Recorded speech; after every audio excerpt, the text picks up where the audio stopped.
Ahí sí, feliz sábado. No saben la dicha que es sacarse esa mascarilla. Estuve el jueves, me tocó volver a la oficina por primera vez casi en 2 años. Y estuve 8 horas con la mascarilla en la cara. Nunca había estado tanto tiempo con la mascarilla en la cara. Y cuando ya me subí al auto fue una bendición. Así que los compadezco, a los que están en su casita también lo estamos compadeciendo, pero lo importante es cuidarse, ¿cierto? Así que eso es lo que vamos a hacer. Pero como estamos lejitos acá de Rodrigo y lejitos de ustedes, el protocolo nos permite sacarnos un ratito la mascarilla. Bueno, algunos me conocen, algunos yo los conozco, hemos compartido algunos partidos de fútbol, probablemente por ahí algún trabajo con Carlos, ¿cierto? Y es un grato momento estar acá. Vine con mi señora, con un par de amigos, con Rodi y Carla que están ahí, así que es un gusto poder estar en esta iglesia y la verdad que también agradezco a la iglesia, a Rodrigo que me pudo invitar, de poder compartir la palabra de Dios. Como dijo Rodrigo, yo soy de la iglesia de aquí al ladito, de Valdivia Norte, y vivo más al norte todavía, así que vengo poco para el centro, más que para hacer algunos trámites, pero recuerdo la segunda vez que vine a Valdivia buscando trabajo, y pasé a la iglesia un día viernes, hace como 4 años atrás, y la iglesia estaba abierta. Había un hermano que me recibió, me atendió, me preguntó mi nombre, y me preguntó, hablamos un ratito, yo no me acuerdo muy bien de ese hermano, y hablamos con él. Y eso también me permitió entender de que uno tiene hermanos en todos lados, de que en todos lados hay un mensaje, de que todas nuestras iglesias tienen un propósito. Y también me impactó un poquito la historia. Ahí vieron, no sé si se acuerdan de los nombres. Yo me lo grabé porque dije, oye, está buena la historia, para lo que vamos a hablar esta mañana. No sé si se recuerdan los nombres. Uno no recuerda mucho eso. Elizabeth y Carlos. Carlos era como el jefe, ¿cierto? Era como el jefe de Elizabeth. Y Elizabeth era esta trabajadora que estaba en un dilema espiritual, que estaba en una dificultad. ¿Cuántos de ustedes han estado en un dilema espiritual? O en un dilema de la vida, ¿ya? Tener que hacer algo que probablemente no es tan malo, no afecta a nadie, pero quizás no es lo correcto. Y de eso vamos a hablar en esta mañana. Hoy día han cambiado muchas cosas. Uno se da cuenta de que las predicaciones hoy día tienen un límite. Tenemos 1h30, 90 minutos desde que está el primer registrado hasta que nos vamos, ¿cierto? Así que hoy día la dinámica ha cambiado. Rodrigo me decía, mira, cambiamos un poquito el programa. Por aquí lo tengo. Y claro, yo le digo, allá en Valdivia Norte también lo cambiamos, también es más cortito, también es más breve, sacamos algunas cosas en pos de poder darle tiempo a aquello que el Señor nos quiere decir, en pos de darle tiempo al mensaje que tiene el Señor para nosotros. Así que estamos toda la iglesia acomodándonos y también hay que apoyar, hay que avanzar. Probablemente no va a ser fácil, muchas cosas nos vamos a equivocar, pero ahí está la paciencia de los santos, dice también la palabra de Dios. Así que tengamos paciencia. Pronto vendrá el Señor Jesucristo. No andaremos con mascarilla, al contrario, vamos a andar con una vestidura blanca que nos permita poder decir de que somos salvos. Bueno, la palabra de Dios, Rodrigo ya me ayudó con el texto que ustedes conocen bastante y que probablemente ni siquiera lo van a buscar. Marcos 10:17, el joven rico hablándole a Jesucristo. Es un texto breve, es un texto que tiene un contexto aún más interesante y es un texto que habla probablemente de aquello que nosotros buscamos durante toda nuestra vida en la tierra. Vamos a Marcos capítulo 10. Y esas son las cosas buenas de estar en la iglesia. Uno escucha ahora el sonido de las hojas, puede comenzar a buscar, escucha cantar al hermano que está al lado, ¿cierto? Son cosas que habíamos estado perdiendo. Así que aprovechemos estos momentos, atesorémoslos también y busquemos el libro de Marcos. Marcos, el capítulo 10, el versículo número 17.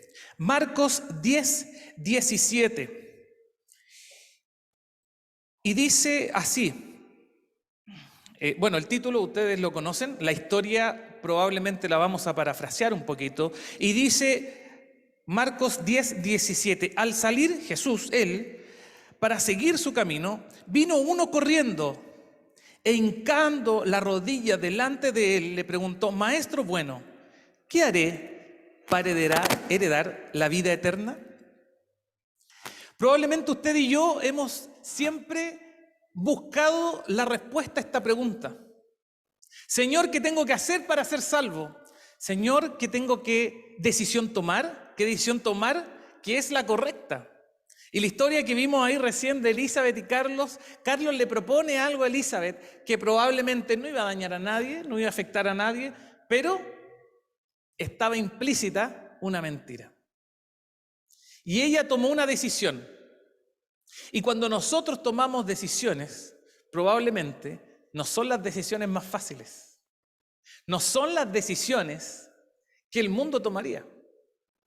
Cuando nosotros, y por nuestra cultura a veces somos medios autoflagelantes, los chilenos somos los que a veces nos saltamos la fila, somos a veces los que nos colgamos al internet, somos a veces los que nos colgamos al TV cable, como que eso no está tan mal visto. Pero aquellos estándares que tiene el mundo no son para nosotros. Y esos estándares, cuando nosotros los llevamos a este relato del joven rico, un joven que había cumplido todo, cuando ustedes si lo recuerdan, o ustedes lo pueden leer, dice que él estaba haciendo todo lo que la sociedad en ese tiempo le estaba pidiendo, todo lo que en ese momento era lo correcto, era lo sano, era lo que estaba bien. Pero Jesucristo le responde y primero trata de entender cuál era el propósito. Jesucristo lo sabía. Y este joven, versículo 19, dice, Jesucristo le dice los mandamientos, sabes, no adulterarás, no matarás, no hurtarás, no digas falso testimonio, no defraudarás. Y probablemente en esta lista, si nosotros levantáramos nuestra mano, algo que no vamos a hacer, la levantáramos, estaríamos perfectos, como el joven rico, ¿cierto? Quizás si en alguno de estos hemos fallado, hemos pedido perdón al Señor y hemos andado más o menos bien. Y en el versículo 20, entonces respondiendo le dijo, Maestro, todo esto lo he guardado desde mi juventud. Entonces Jesús mirándole, le amó y le dijo, una cosa te falta, anda, vende todo lo que tienes y dalo a los pobres, y tendrás tesoro en el cielo, y ven y sígueme, tomando tu cruz. Pero él, afligido por esta palabra, se fue triste porque tenía muchas posesiones. Lo que el Señor trata de decirle a este joven es probablemente lo que usted y yo en algún momento hemos deseado que Jesucristo nos diga. Jesucristo, estoy aquí. Dime qué falta para que yo pueda estar en tu santo reino. Jesucristo, llevo 5 años como adventista. Dios, llevo 20 años como adventista. ¿Qué me falta? ¿Cuál es tu voluntad? Una de las preguntas probablemente más importantes que nosotros queremos hacernos es entender la voluntad del Señor. Y probablemente muchas veces le pedimos que el Señor nos diga cuál es su voluntad y el Señor nos responde. Y nos responde de una forma en que nos hubiese gustado probablemente que no nos respondiera. O a veces pedimos que el Señor haga su voluntad y ese camino no es el que buscamos. Y el joven rico va con una pregunta directa y Jesucristo le responde de manera directa. Y probablemente la vida de nosotros sería mucho más fácil si hiciéramos esa pregunta directa y el Señor nos respondiera a través de una visión, a través de un sueño, a través de alguna eventualidad, algún evento majestuoso que nos diga, esto debes hacer. Juan Andrés, aquí está tu camino. Pero hay formas mucho más simples que el Señor expresa su voluntad. ¿Estaremos en el trabajo que el Señor desea que estemos? ¿Estaremos en la relación que el Señor espera que tengamos? ¿Estaremos guiando a nuestras familias hacia la dirección correcta? Claramente, cuando uno ve en la Biblia cómo Dios expresa su voluntad, hay varios ejemplos. Y hay ejemplos bastante diversos. Uno puede ver el del joven rico. Jesús le da una respuesta al joven rico directa. Y le dice, esto tienes que hacer y serás salvo. Si usted Jesucristo le dijera, esto te falta y eres salvo, imagínense, porque cumplimos con todo lo demás. No estaríamos tan mal. Pero probablemente el Señor a través de su palabra ya nos ha dicho lo que nos falta. Y este joven rico, si nosotros analizamos nuestra vida y pensamos y decimos, bueno, el joven rico no hacía un montón de cosas y le faltaba solo eso, no estaba tan mal. El problema era que era rico. Entonces, tenemos ese ejemplo. También tenemos el ejemplo de Saulo. Saulo, un hombre que iba en un camino de hecho, un camino que no era el que Dios esperaba que tomara. Y empezó a hacer a tener actitudes y a realizar actos que iban en contra de Dios. Y el Señor se le aparece. O sea, a uno Jesucristo le habla, a otro Jesucristo se le aparece y le habla directamente. Es una escena impactante. Y que probablemente si nosotros nos pusiéramos en esa escena, diríamos, bueno, si el Señor me habla de esa manera, imposible no hacer su voluntad. Está tan claro. Y también tenemos ejemplos como el de David, en el que un tercero, el profeta Natán, viene a David y le dice, bueno, le cuenta una historia, ¿cierto? Lo trata de envolver en una historia para que él emita un juicio. Y nosotros sabemos, David estaba con Betsabé, se había acostado con ella cuando ella estaba casada todavía con un general de David, con Urías. Entonces, David la toma por mujer y hace todo para que esta mujer, entre comillas, legalmente pueda ser su mujer. Y termina asesinando o instruyendo a sus generales para que muera el marido de Betsabé. Entonces viene Natán y le dice, bueno, todo esto hiciste. Y le cuenta una historia y ustedes saben lo que sucede. David dice, bueno, ese hombre tiene que morir. Y Natán, ¿qué le dice? Ese hombre eres tú. Nuevamente Dios, a través de una señal directa, le dice a David qué es lo que debe hacer. Y saben, cuando uno se pone a pensar en estos tres ejemplos, uno dice, bueno, el Señor podría ser así de directo conmigo. El Señor podría decirme directamente qué es lo que espera de mí. El Señor podría representar, podría mandar a alguien, podría hacer una visión, podría darme un sueño, podría abrir la Biblia maravillosamente, ¡pum!, y encontrar un texto que me dirija a alguna acción. Yo lo habría ahora de broma y dice, bienaventurados los perfectos de camino, y poder llevarme eso y buscar la perfección. No sé. ¿Hemos tenido alguna vez el interés de preguntarle a Dios qué espera de nosotros? Había un hermano de iglesia, no de acá, ya, ni de Valdivia Norte, ya no voy a venir a apelar a mi hermano de Valdivia Norte, de otra iglesia, hace muchos años atrás. Y este hombre era bajito, era Patricio Caris se llamaba. Nadie lo va a conocer acá, sí. Y él era bajito. Y se había bautizado hace poquito. 10, 15 años atrás. No, ya, uno se va poniendo viejo. 20 años atrás. 20 años atrás. Yo era diácono recién, nuevito, de paquete. Lo único que sabía era recoger la ofrenda. No sabía nada más de visitar, de ir a los hospitales, la Santa Cena, imposible. O sea, lo único que sabía era recoger la ofrenda. Y para lo único que me utilizaban, no era para recoger la ofrenda, era para abrir la iglesia. Y para cerrar la iglesia. Cuando uno es joven tiene que aprender de los más adultos.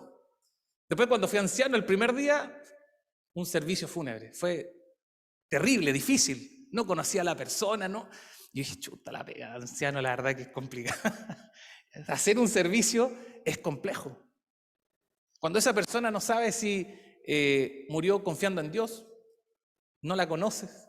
Le cambié el nombre, Nash me estuvo en ese tema. Le cambié el nombre a la persona que había fallecido todo el tema, le cambié el nombre. Fue terrible, terrible. Entonces, bueno, los dos éramos diáconos jovencitos, nuevos, recién 0 kilómetros. Así que yo dije, aquí le voy a enseñar al hermano, él estaba bautizado hace poquito. Y nos fuimos conversando camino a mi casa y él me dijo, oye, ¿sabes, Juan Andrés? Tú sabes, estoy recién bautizado, estoy contento, estoy alegre, ahora estoy de diácono, estoy aprendiendo, pero todavía como que no creo bien en Dios. Y yo ahí me asusté, yo dije, chuta, no me prepararon en la escuela de diáconos para esto. Y me dice eso el mismo día que lo habían ordenado diácono. Entonces me dice, ¿sabes lo que me falta? Yo necesito ver a Dios. Necesito que el Señor se me aparezca, el Señor me hable, el Señor me diga, tenga una visión, lo encuentre y me diga, Patricio, esto es lo que debes hacer. Y ¿saben? Yo no sabía qué decirle, tenía como 15 años. Me quedé callado. Y siempre me recuerdo de él porque él tenía actitudes físicas bastante peculiares. Él hacía abdominales, pero hacía abdominales con 2 dedos. Entonces, él siempre era como medio karateca. Entonces, él siempre hacía abdominales con esos 2 dedos. A veces hacía abdominales con un brazo y 2 dedos. Flexiones de brazo. Entonces, siempre me quedó en la mente que él era un hombre atlético, pero que él tenía un pedido. Él tenía todavía una necesidad, había vivido un proceso de estudio, de aprendizaje espiritual, había entendido probablemente muchas cosas, pero él estaba esperando que el Señor se le manifestara de otra manera. Y eso quedó en mi mente por mucho tiempo. Y me pregunté cómo él podía entender la voluntad de Dios. El libro de Juan, el capítulo 20, habla acerca de un hombre que fue muy similar a mi amigo. Juan capítulo 20, versículo número 18.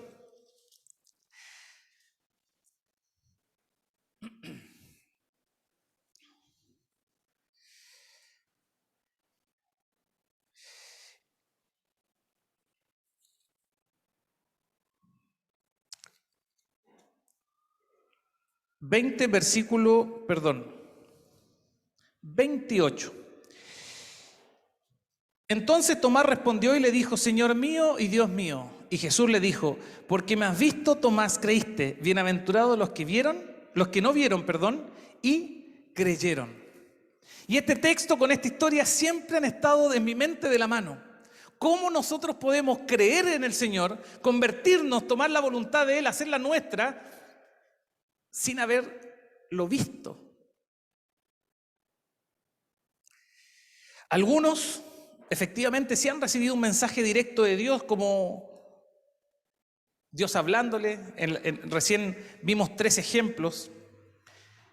Y uno puede decir, bueno, Saulo de Tarso tuvo que ver a Jesucristo y Jesucristo se le mostró y él empezó a creer. Y no, Saulo de Tarso ya creía en Dios, ya creía que él estaba haciendo lo correcto. El celo que él tenía hacia lo espiritual era absoluto. Simplemente el Señor, ¿qué hace? Lo dirige, lo cambia, le da una vuelta y le dice, esto tienes que creer. Pero él ya creía, él ya confiaba, él tenía probablemente mucha más fe. Él tenía la confianza de aquello que estaba haciendo era lo correcto. Él va donde las personas que lo instruyeron y le dijeron, bueno, ¿qué tienes que hacer? Bueno, ahí tienes las cartas, ve y trae y arrastra y azota y apedrea a quien se te cruce, porque esto es lo correcto. Él tenía una convicción y probablemente esa convicción para él fue más simple, porque necesitó simplemente conversar con Jesucristo para redireccionar su vida. Hoy día nosotros podemos ver de que la voluntad de Dios, hacerla no es fácil.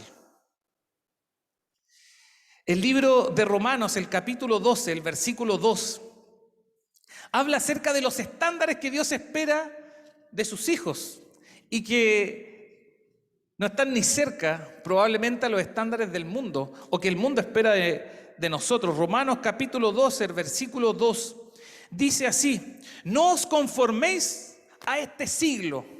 Romanos 12, 2. No os conforméis a este siglo, sino transformaos por medio de la renovación de vuestro entendimiento, para que comprobéis cuál sea la voluntad de Dios, agradable y perfecta. Les pregunto, ¿la voluntad de Dios siempre es agradable y perfecta? Esa chica Elizabeth vivió una prueba. El probar y ver es justamente eso. Probemos al Señor y veamos qué pasa. Y ella arriesgó. Y arriesgó por algo seguro. Si usted sabe que va a ganar, siempre, prácticamente no es una apuesta, es una certeza. Y dice la Biblia que no debemos conformarnos. Pablo, acerca de todos los deberes que uno como cristiano debe tener, dice que no debemos conformarnos con el estándar de este siglo. ¿Sabe? Lo que es bueno para las personas hoy no es lo correcto para nosotros. Lo que hoy día es normal no está bien para nosotros. Y probablemente el consejo que Dios quiere o la voluntad que Dios espera no la podemos encontrar fuera, sino en su palabra. Pero nosotros muchas veces nos esforzamos en encontrar esa voluntad de Dios en nuestro corazón. Y dice la Biblia, engañoso es el corazón más que todas las cosas. La voluntad de Dios está en su palabra. La voluntad de Dios está cuando yo me acerco a Él. Y ahí está el desafío. Y esa voluntad de Dios no siempre es momentáneamente alegre, no siempre es momentáneamente fácil, pero claro que es perfecta.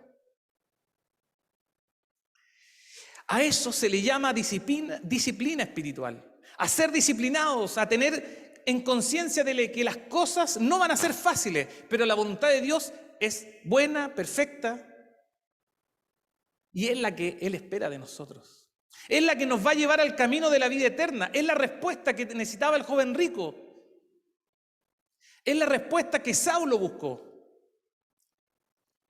Cuando uno ve a los hombres que tomaron decisiones difíciles, uno puede ponerse a pensar y dice, bueno, Moisés tomó decisiones difíciles.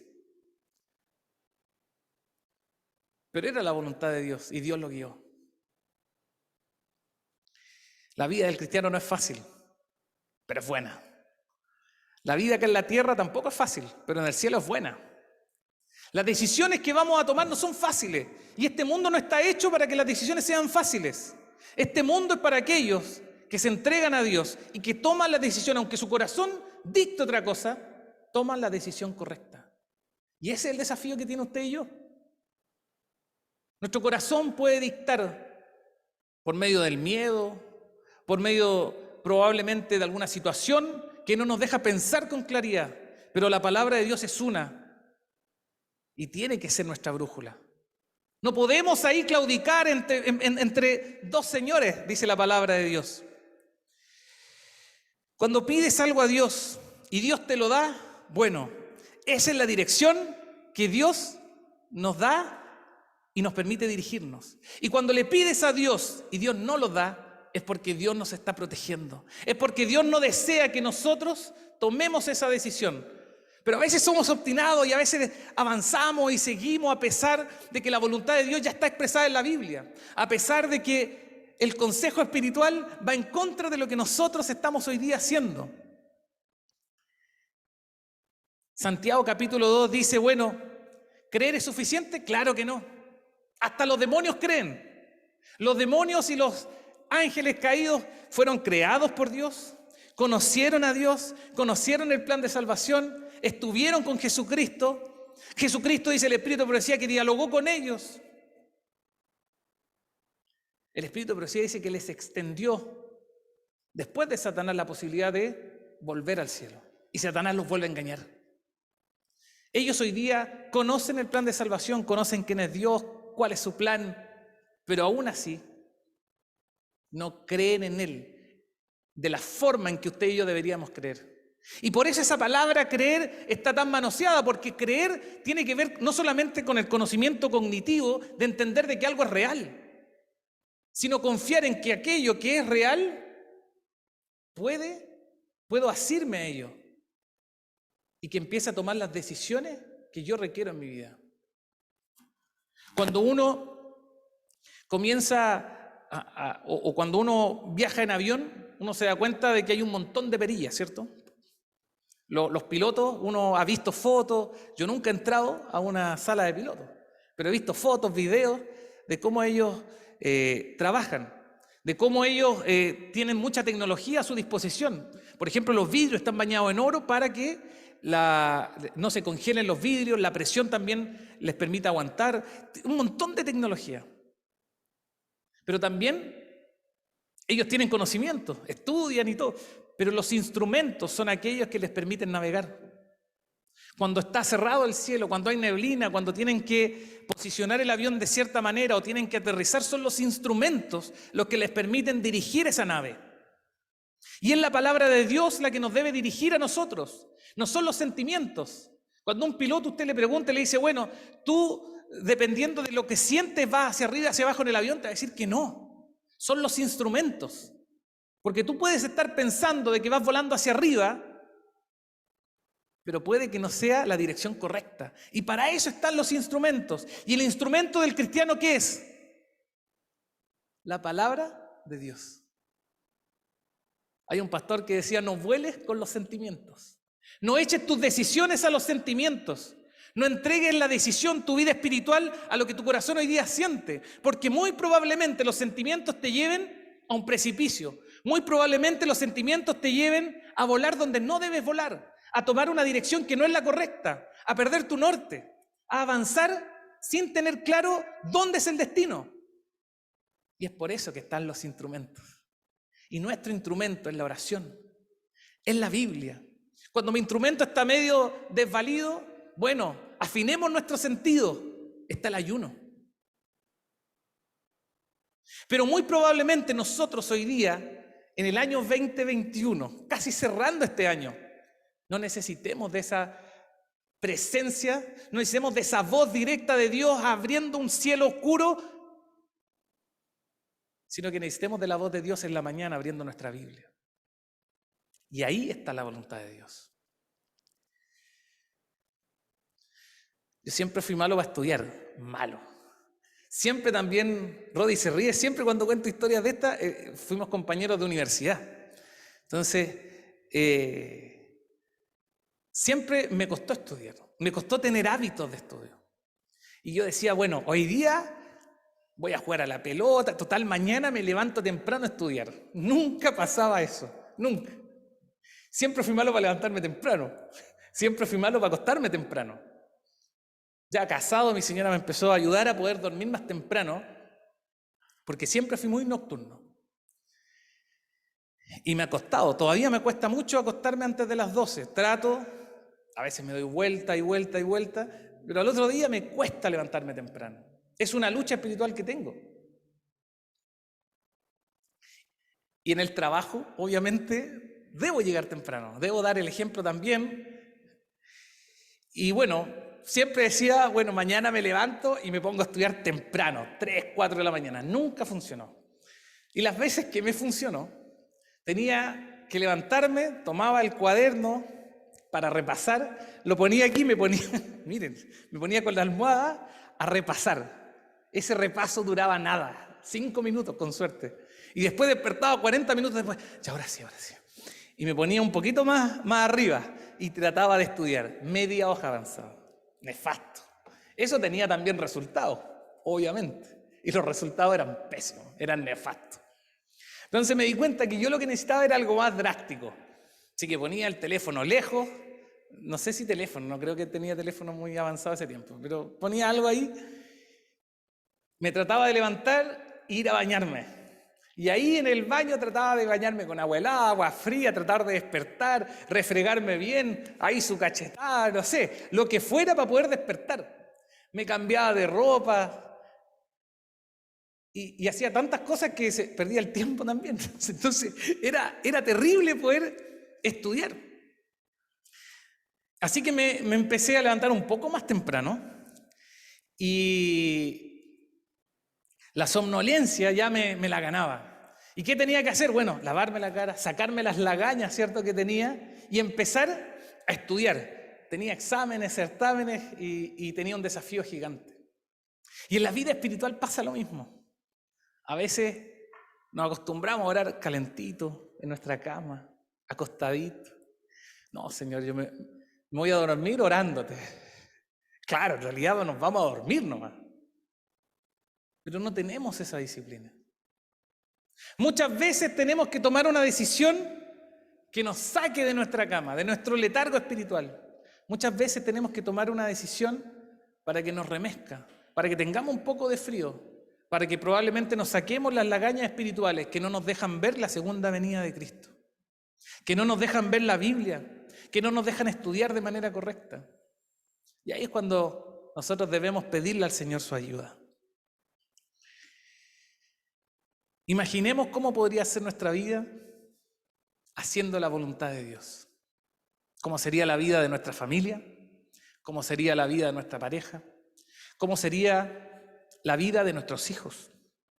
¿Cómo sería yo o usted en el trabajo, en la casa, si estuviéramos constantemente haciendo la voluntad de Dios? Muchos de nosotros, al igual que mi hermano de iglesia, esperamos que algo pase, esperamos que algo suceda, esperamos probablemente ver al Señor y que aparezca en una luz, un carro de fuego que me lleva al cielo y me dé cuenta de cuánto me estoy perdiendo para empezar a hacer las cosas correctas. Pero muy probablemente eso no va a pasar. Nosotros podemos ver ejemplos de cómo el Señor hoy día en su palabra nos dejó su voluntad. El Señor muchas veces nos da dobles interpretaciones. Conocemos al profeta Balaam. Me recuerdo el último sermón que tuvo Rodrigo allá en Valdivia Norte, habló sobre los madianitas y me quedé pensando. Y claro, Balaam, ¿qué hace? Lo llama Balac y le dice, maldice al pueblo de Israel. Balaam sabía que tenía que ir o no. ¿Balaam tenía que ir? No tenía que ir, menos a tratar de maldecir al pueblo de Israel en nombre de Dios. Miren la locura, es una locura. Balac, un rey madianita, malo, llama a un profeta de Dios para que ese profeta de Dios maldiga al pueblo de Dios en nombre de Dios. Es una locura, es una ridiculez. Balaam sabía que no debía ir. ¿Y qué hace? Le pregunta a Dios, ¿Dios debo ir? ¿Y Dios qué le responde? Le dice que no. Y Balaam vuelve a insistir y le insiste y le dice, bueno, ya anda, pero no lo maldiga. Y Balaam después 2, 3, 4, 5 veces. El Señor ya había dado su voluntad. El Señor ni siquiera a Balaam debía haberle preguntado qué era lo que Dios quería. Dios ya había dicho que él no debía ir. ¿Y saben en qué termina Balaam? Cuando va el pueblo de Israel, en el libro de Números lo podemos ver, cuando va el pueblo de Israel a destruir los madianitas, Balaam siempre le dijo a Balac, el rey malvado, le dice, oye, yo no puedo maldecir a mi pueblo, porque yo quiero vivir rectamente. Balaam, al final del capítulo del libro de Números, el pueblo de Israel, Dios le permite arrasar con los madianitas. Y en la mitad de un versículo se habla de qué pasa con Balaam. Un hombre toma una espada y lo mata. Ese fue su final.